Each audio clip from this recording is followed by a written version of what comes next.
Colorectal cancer ഞാൻ ഒരുപാട് വീഡിയോസിൽ പറഞ്ഞിട്ടുണ്ട്. അതിൻ്റെ കാരണം ഇതാണ്. കോളോറെക്ടൽ ക്യാൻസർ വളരെ കോമൺ ആയിട്ട് കാണുന്ന ഒരു ക്യാൻസറാണ്. നമ്മളുടെ വൻകുടലിലും മലാശയത്തിലും വരുന്ന ക്യാൻസറിനെയാണ് നമ്മൾ കോളോറെക്ടൽ ക്യാൻസർ എന്ന് പറയുന്നത്.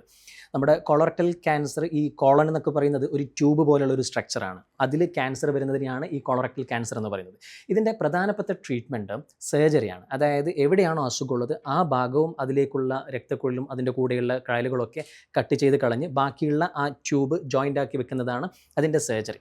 പ്രധാനപ്പെട്ട ട്രീറ്റ്മെൻറ്റ് സർജറി തന്നെയാണ്. അതിൻ്റെ കൂടെ അതിൻ്റെ സ്റ്റേജും അതിൻ്റെ ലൊക്കേഷനൊക്കെ അനുസരിച്ചിട്ട് radiation therapy, chemotherapy, immunotherapy, targeted therapy തുടങ്ങിയവയ്ക്ക് നമ്മൾ ആഡ് ചെയ്യാറുണ്ട്.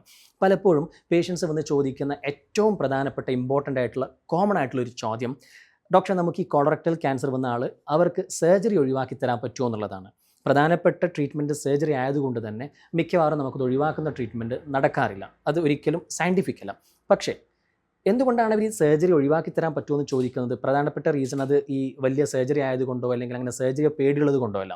മിക്കപ്പോഴും നമുക്ക് ഈ സർജറി കഴിഞ്ഞാൽ ഒന്നുകിൽ പെർമനൻ്റ് ആയിട്ട് അല്ലെങ്കിൽ ടെമ്പററി ആയിട്ട് കൊളോസ്റ്റമി നമുക്ക് അല്ലെങ്കിൽ ഇലിയോസ്റ്റമി വെക്കേണ്ടി വരും. അതായത് മലദ്വാരത്തിലൂടെ വയറ്റുന്ന് പോകുന്നതിന് പകരം കുടൽ പുറത്തേക്ക് കൊണ്ടുവന്നിട്ട് ഒരു ബാഗിലേക്ക് മലം കളക്ട് ചെയ്ത് കളയുന്ന രീതിയാണ് സ്റ്റോമ അല്ലെങ്കിൽ കൊളോസ്റ്റമി, ഇലിയോസ്റ്റമി എന്നൊക്കെ പറയുന്നത്. അതിൻ്റെ ഒരു സാമൂഹികമായൊരു പ്രശ്നങ്ങൾ, അത് മാനേജ് ചെയ്യുന്ന പ്രശ്നങ്ങൾ, അതുവഴി ഉണ്ടാവുന്ന ഒരു ബുദ്ധിമുട്ടുണ്ടല്ലോ. മലം ഒരു ബാഗിലേക്ക് പുറത്തു വരുന്നു എന്ന ആ ഒരു ബുദ്ധിമുട്ട് ഒഴിവാക്കാൻ വേണ്ടിയാണ് പലപ്പോഴും പേഷ്യൻസ് നമ്മളോട് ഈ ഓപ്പറേഷൻ നമുക്ക് ഒഴിവാക്കിക്കൂടെ എന്ന് ചോദിക്കുന്നത്. റൈറ്റ് സൈഡിൽ കോളനിൽ വരുന്ന അസുഖത്തിന് റൈറ്റ് ഹെമിക്കോളക്ടമി അല്ലെങ്കിൽ റൈറ്റ് എക്സ്റ്റൻഡ് ഹെമിക്കോളക്ടമി, ലെഫ്റ്റ് സൈഡിൽ വരുമ്പോൾ ലെഫ്റ്റ് ഹെമിക്കോളക്ടമി അല്ലെങ്കിൽ ലെഫ്റ്റ് എക്സ്റ്റൻഡ് ഹെമിക്കോളക്ടമി. ഇതൊന്നും ചെയ്യുമ്പോഴും നമുക്ക് ഈ സ്റ്റോമ വേണ്ടി വരാറില്ല. പകരം ഈ മലാശയത്തിലേക്ക്, താഴെ ഭാഗത്തേക്ക്, രക്തത്തിലേക്ക് അസുഖം വരുമ്പോഴാണ് ടെമ്പററി ആയിട്ടോ പെർമനൻ്റ് ആയിട്ടോ നമ്മൾ സ്റ്റോമ ചെയ്യേണ്ടി വരുന്നത്.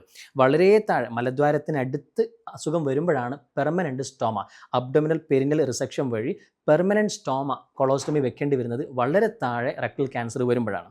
അപ്പോൾ നമുക്ക് ഇതിന് ക്യാൻസറിന് സർജറി ഒഴിവാക്കാൻ പറ്റുമോ അല്ലെങ്കിൽ സർജറിയുടെ കൂടെ ഈ സ്റ്റോമ ഒഴിവാക്കാൻ പറ്റുമോ എന്നുള്ളത് വളരെ ഇമ്പോർട്ടൻ്റ് ആയിട്ടുള്ള ഒരു കാര്യമാണ്. നമുക്ക് ഈ അടുത്ത കാലത്തായിട്ട് ഇമ്മ്യൂണോതെറാപ്പി ഒരുപാട് ഡെവലപ്പ് ചെയ്തു. റെക്ടൽ ക്യാൻസറിൽ MSI ഹൈ ആയിട്ടുള്ള സ്പെഷ്യൽ ഗ്രൂപ്പ്, റെക്ടൽ ക്യാൻസറിൽ തന്നെ 15% താഴെ റെക്ടൽ ക്യാൻസറാണ് ഈ MSI ഹൈ ആയിട്ട് വരുന്നത്. ഈ MSI ഹൈ ആയിട്ടുള്ള ആളുകൾക്ക് കീമോതെറാപ്പി ഇല്ലാതെ ഇമ്മ്യൂണോതെറാപ്പി മാത്രം കൊടുത്തിട്ട് കംപ്ലീറ്റ് ആയിട്ട് റെക്ടൽ ക്യാൻസർ മാറിയതായിട്ടൊരു പഠനം, 12 പേര് മാത്രമുള്ള സ്റ്റഡി ആയിരുന്നു. എന്നിരുന്നാലും ആ 12 പേർക്കും അസുഖം പൂർണ്ണമായിട്ടും മാറി. അവർക്ക് ഓപ്പറേഷനോ റേഡിയേഷനോ കൂടാതെ ഫോളോ അപ്പിൽ വെച്ചുകൊണ്ടിരിക്കുകയാണ്. അതായത് ആ ഒരു ചെറിയ വിഭാഗത്തിന് ഇമ്മ്യൂണോതെറാപ്പി വഴി ഓപ്പറേഷൻ ഒഴിവാക്കാൻ പറ്റിയിട്ടുണ്ട്. അത് സ്റ്റാൻഡേർഡ് ആയിട്ടില്ല, എന്നിരുന്നാലും അതിനുള്ളൊരു സാധ്യത നമ്മൾ കാണുന്നുണ്ട്. വേറെ ഒന്ന് വെയിറ്റ് ആൻഡ് വാച്ച് പോളിസി അല്ലെങ്കിൽ വാച്ച് ആൻഡ് വെയിറ്റ് പോളിസി എന്നുള്ളൊരു പ്രോട്ടോക്കോളാണ്. അതായത് പേഷ്യൻറ്റിന് നമ്മൾ കംപ്ലീറ്റ് ആയിട്ടുള്ള കീമോതെറാപ്പിയും റേഡിയേഷനും കൊടുക്കുന്നു. അത് കഴിഞ്ഞിട്ട് അസുഖം കംപ്ലീറ്റ് ആയിട്ട് മാറിയതായിട്ട് ടെസ്റ്റുകളിലും ബയോപ്സിയിലും പരിശോധനയിലും കാണുകയാണെങ്കിൽ തൽക്കാലം നമുക്ക് ഓപ്പറേഷൻ മാറ്റിവെക്കാം.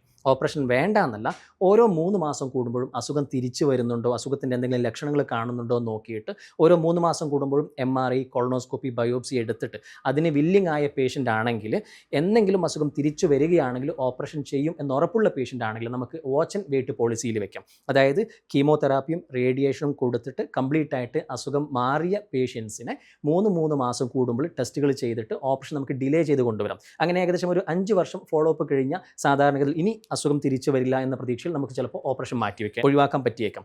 എന്നിരുന്നാലും ഇവർക്ക് അസുഖത്തിൻ്റെ എന്തെങ്കിലും ലക്ഷണം കണ്ടാൽ നമ്മൾ ഓപ്പറേഷൻ ചെയ്യേണ്ടി വരും. പിന്നെയുള്ളത് നമുക്ക് ഈ ബാഗ് ഒഴിവാക്കുന്ന രീതിയിൽ ഓപ്പറേഷൻ ചെയ്യാൻ പറ്റുമോ എന്നുള്ളതാണ്.